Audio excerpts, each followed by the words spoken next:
గత వైసీపీ ప్రభుత్వంలో జగన్ తీసుకొచ్చిన మొబైల్ డిస్పెన్సింగ్ యూనిట్లను రద్దు చేయాలని ఇప్పటికే రాష్ట్ర కేబినెట్ నిర్ణయించింది. వచ్చే నెల నుంచి రేషన్ షాపుల నుంచే రేషన్ పంపిణీ చేయాలని జీవో విడుదల చేసింది. కొత్త జీవోతో తమకు తీవ్ర నష్టం జరుగుతోందని ఎండీయూ డ్రైవర్స్ అసోసియేషన్ చేపట్టిన నిరసనకు వైసీపీ నేతలు సంఘీభావం తెలిపారు.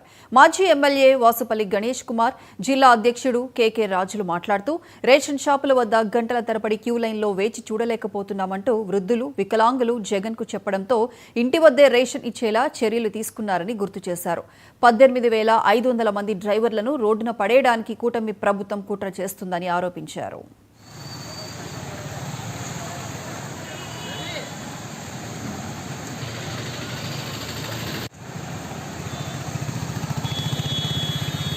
జననేత శ్రీ వైఎస్ జగన్మోహన్ రెడ్డి గారు ఆ రోజు ప్రజా సంకల్ప యాత్రలో 3,600 కిలోమీటర్లు సుదీర్ఘంగా పాదయాత్ర చేసి మహిళల్లో పడుతున్న కష్టం, 1,50,000 ration card holders, disable people, ఇలాంటి వాళ్ళందరూ కూడా క్యూ లైన్లో ఎండల్లో పడిగాపులు కాసి వాళ్ళ మర్యాదను చంపుకొని మహిళలు ఈరోజు గడప దాటి రావాలంటే అది ఎంతో చిత్రహింస కింద భావిస్తారన్నమాట.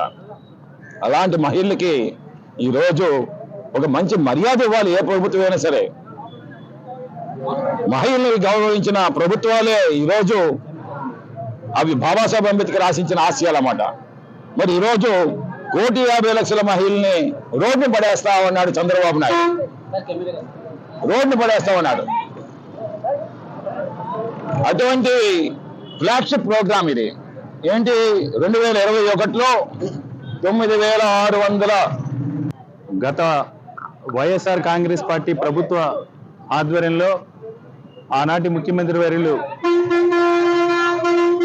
శ్రీ వైఎస్ జగన్మోహన్ రెడ్డి గారు ఆంధ్రప్రదేశ్ రాష్ట్రంలో ఉన్న సుమారు 1,50,00,000 మంది రేషన్ కార్డు హోల్డర్కి సంబంధించి, ఆ లబ్ధిదారులకు సంబంధించి రేషన్ సప్లై విషయంలో జరుగుతున్న ఇబ్బందులు, అదేవిధంగా కొన్ని అక్రమాలను కూడా అరికట్టాలి.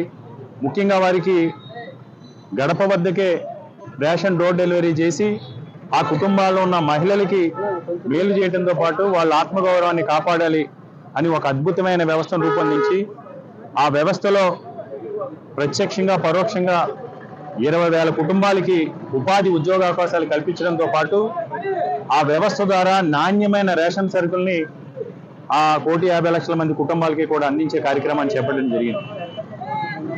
ఈ కార్యక్రమం ఈ దేశానికి ఆదర్శంగా నిలబడటంతో పాటు ఆంధ్రప్రదేశ్ రాష్ట్రంలో చేపట్టిన అమలు చేస్తున్న రేషన్ డోర్ డెలివరీ వ్యవస్థపై భారతదేశంలో ఉన్న అనేక రాష్ట్రాలకు సంబంధించి అధ్యయనం చేయడంతో పాటు